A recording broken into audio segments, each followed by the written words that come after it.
morning, good afternoon, good evening.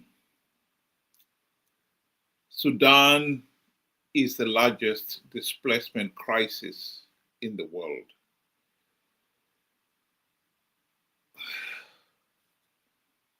Those headlines are depressing.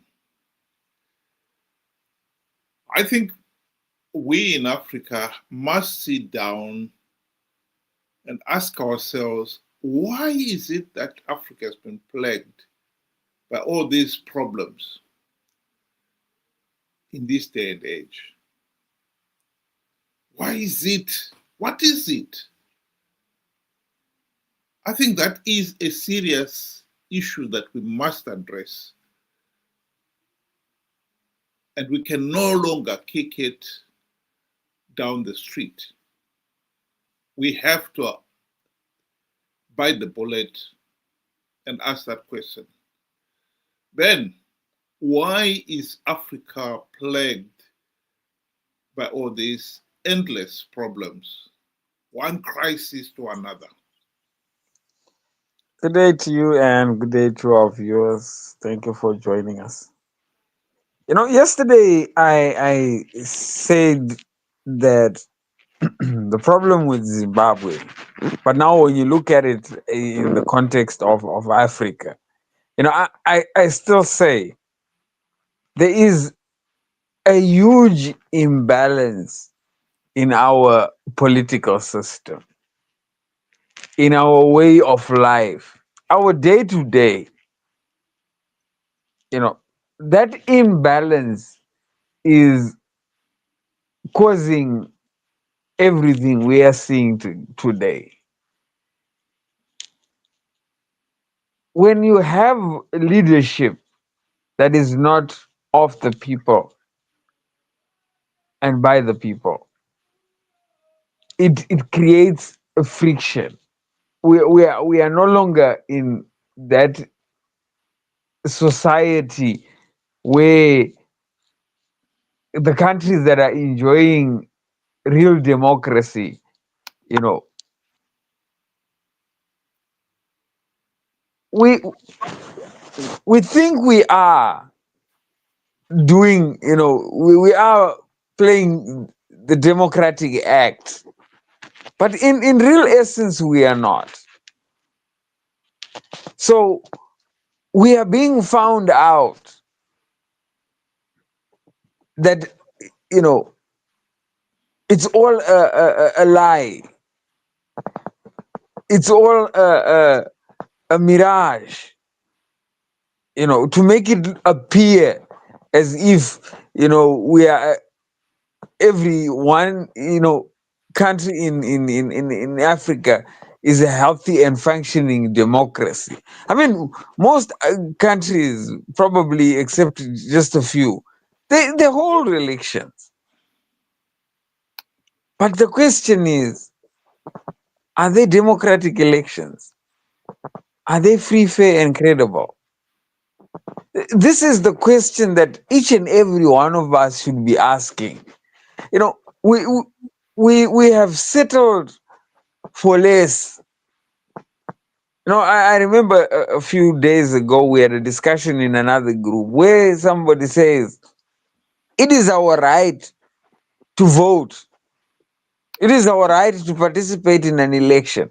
And I said to him, ZANU PF, and now I will join everything and say, all African leaders know that it is your right to participate in an election, but they also know that you do not mind whether it is free, fair, and credible, as long as you participated. So here we are, getting settling for less, and we are comfortable with it. There is an imbalance.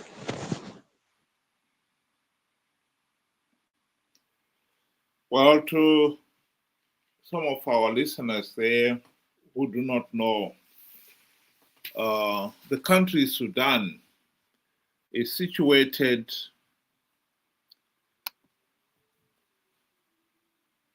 um, just south of Egypt, north of Ethiopia, sandwiched there with Chad on the other side. And the country has been in political turmoil for many, many years.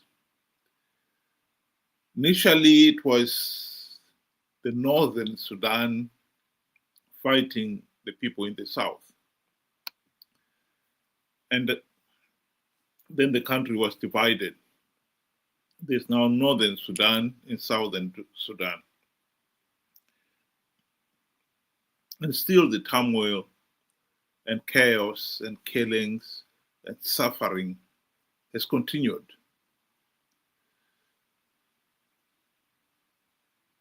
In the picture, there is the former president of Sudan, and he was deposed by the military,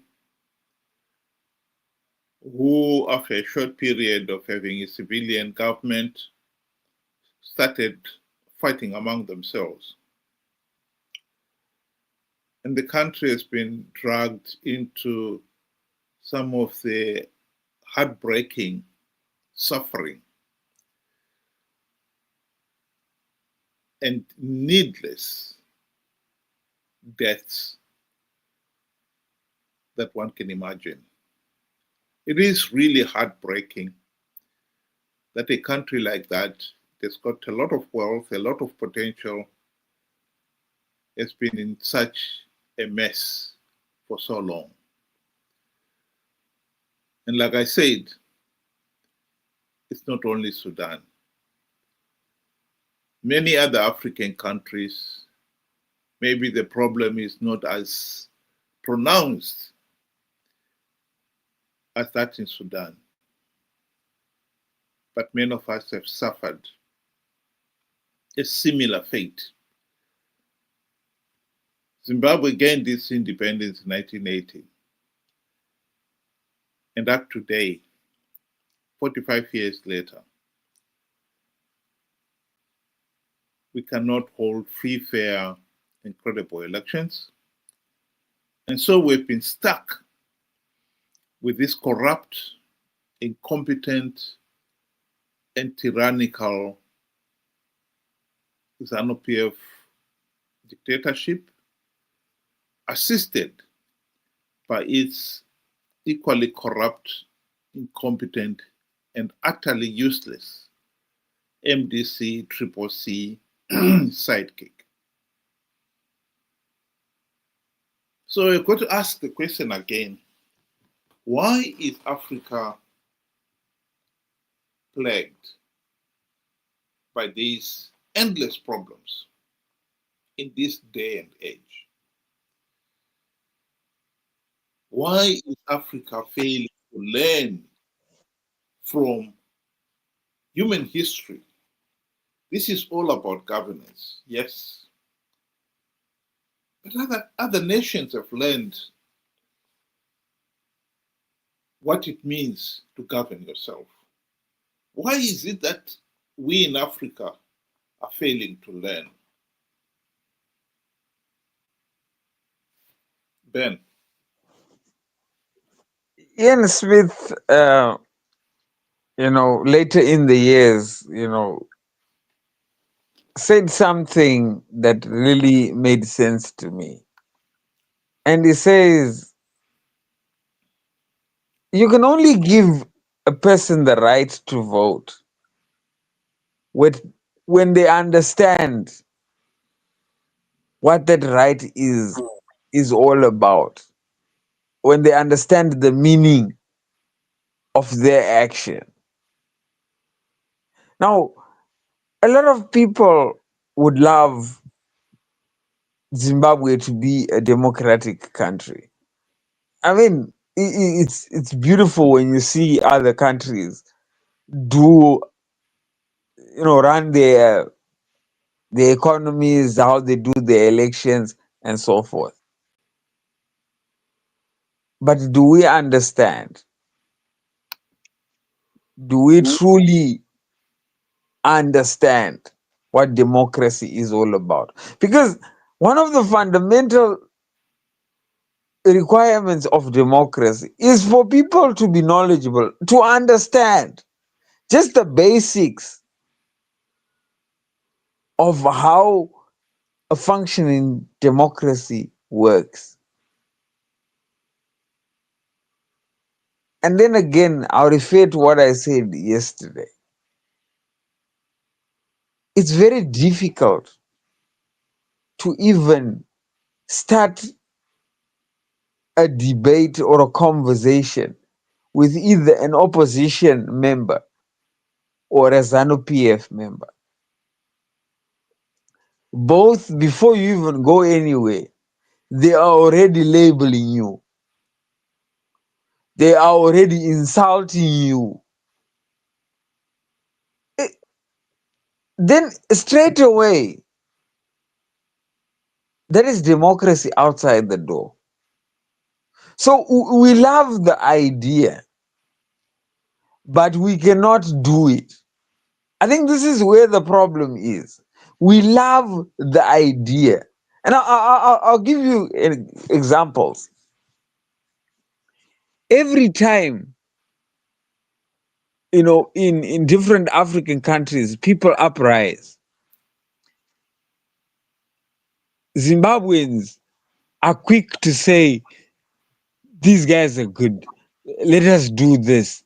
They love that idea, but they do not know and they do not care how you get to that point.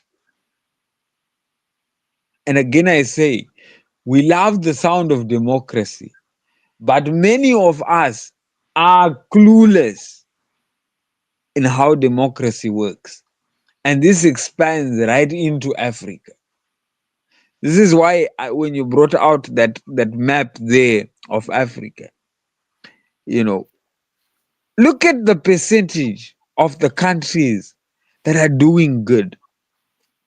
If you could just bring out that map, it's a sad sight.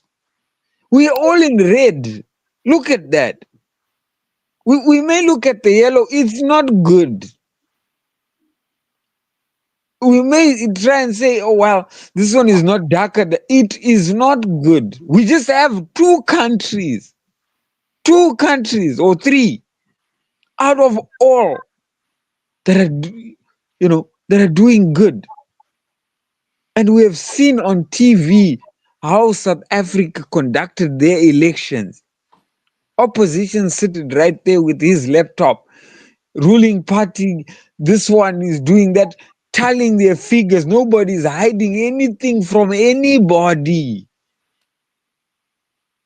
You could see what was going on. You could trace. Zek, on the other hand, would take 3, 4, 6 months counting half the number or less than half the number of what South African population is. And you will still not even, understand a single thing on how the figures and everything came to be about. And then you were surprised why we are red. We love the idea of democracy, but very clueless what it entails and what it demands.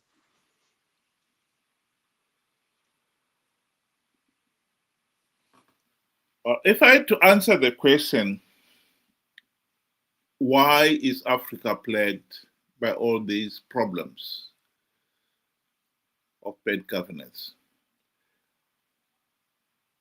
My answer would be that we in Africa have failed to embrace the advantages or the importance of accepting that none of us as an individual are perfect. It is fundamental in this case that people appreciate it. We still have the mentality of the primeval mentality of dominate or be dominated. So you'll find it's a repeated cycle where, as much as people would say the present government is corrupt, incompetent, and tyrannical, and they'll fight to remove it, as soon as they get into power, they become the same thing. We fail to break this cycle of yesterday's liberators becoming today's suppressors. And this is why we keep repeating the same cycle. To appreciate democracy, one has got to accept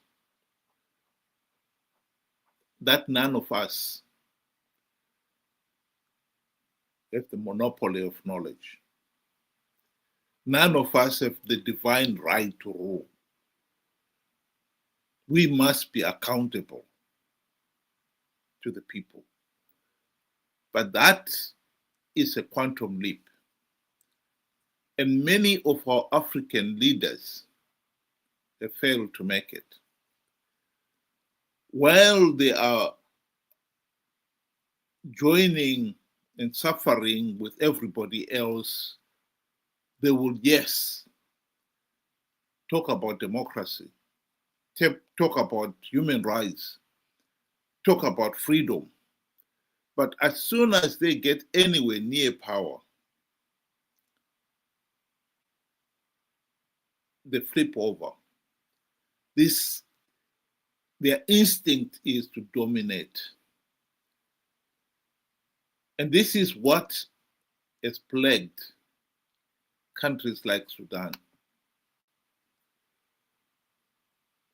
You always have a situation where yesterday's liberator become tomorrow suppressor. And the cycle continues. And some of the things, the outrageous things that yesterday's leader was doing will be repeated by the new incoming government. And until we learn to accept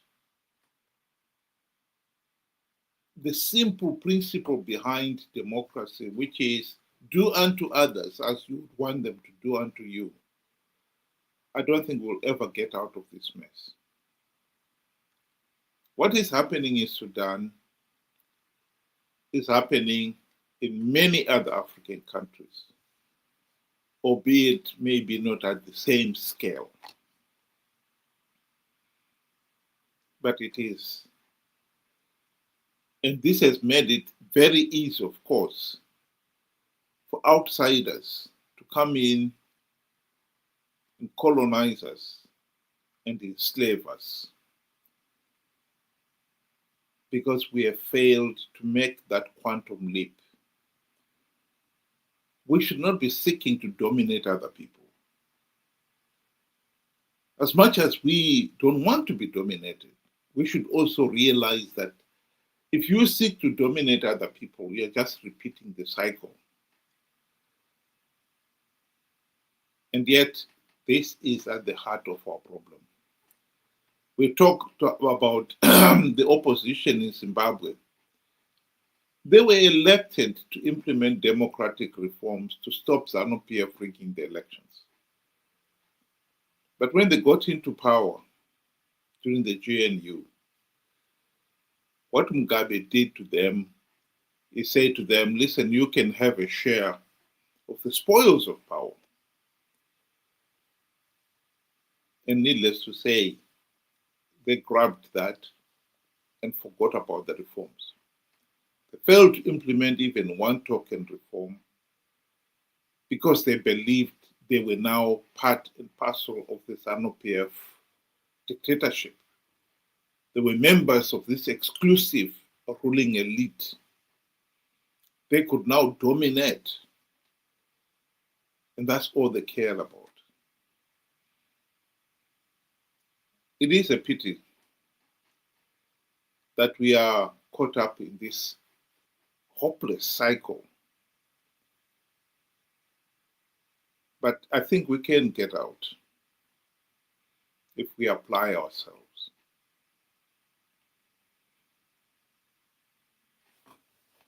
Thank you very much, Ben. Do you want to give your closing remarks? In closing, I would want to your last part when you said we will have to get out. You know, let's be honest. When you look at a track record like how Mnangagwa has, and you find out that he still managed to become president, and during that takeover, he was wearing a white robe that had been cleansed by the people of Zimbabwe, including the intellectuals. And then again, you can go to the opposition, Chamisa. Chamisa stood up and said, "Congratulations, Zimbabwe. You have won the election. I've put everything in place." And now, when you ask the question to say, but this guy was lying, he was taking us as a fool. He is clothed in a white robe by the same people of Zimbabwe. They will tell you he did not mean it literally. It was metamorphic or whatever, you know. My point is, it is the people themselves that have created the pedestals for these leaders.